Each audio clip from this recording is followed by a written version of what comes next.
Good afternoon. My name is Dalgy Elena Delgado.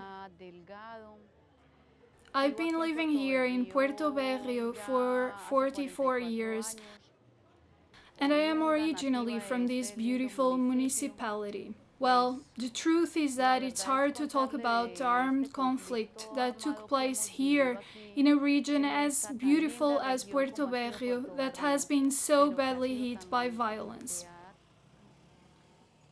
We find ourselves in this moment visiting the municipal cemetery here in Puerto Berrio. I wanted to show you something here that was first started in 2006 when we first began commemorating those who were lost during the conflict. We thought there needed to be a visible mural as part of the cemetery that would stand throughout history, where every name represents one of the victims who were murdered and forcibly disappeared. Here are the names of each one of them alongside the dates on which they were murdered. Otra desaparición forzada. Aquí están los nombres de cada uno de ellos y las fechas en las cuales fueron asesinados.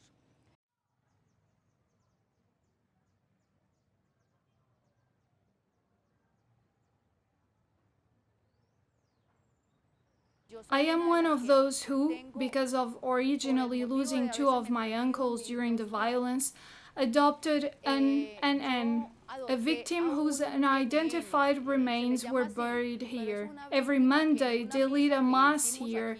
In one of those Mondays I found myself where they would brought the remains of a man from the river in such horrendous condition that weren't worthy of a human being.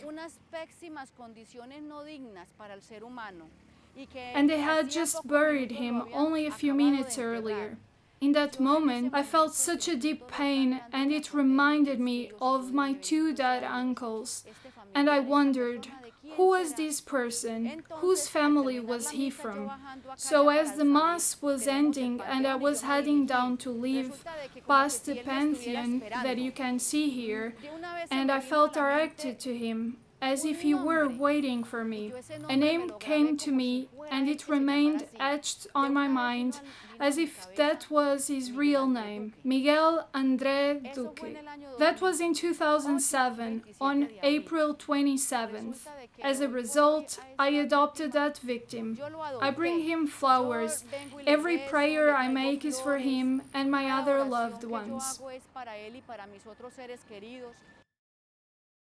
In any case, the only thing we ask the government for, ahead of the ongoing peace talks, which we have so longed for and which we genuinely hope is actually fulfilled, because we've been confronted with a violent war that really doesn't make any sense, and those who really had to live through this war was the local population, one of the most vulnerable populations in the world.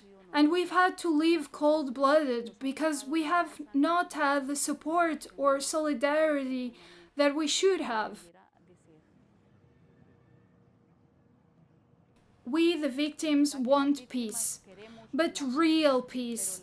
Peace that is born in your heart, because if it comes from a law, like Law 148 from 2011, which is the law for victims and the restitution of land, we are not so happy, because that law was going to give us the rights and guarantees we deserved. But look, we've come to realize the giant holes that are in this law, and it's re-victimizing us all over again. Here in Puerto Berrio, where the restitution process is underway, we have many displaced people. So the only thing we want to ask the government is that they please fulfill their end of the bargain, so that we can finally have the real peace process that we so badly need and want. So we can live our lives with integrity like they always told us.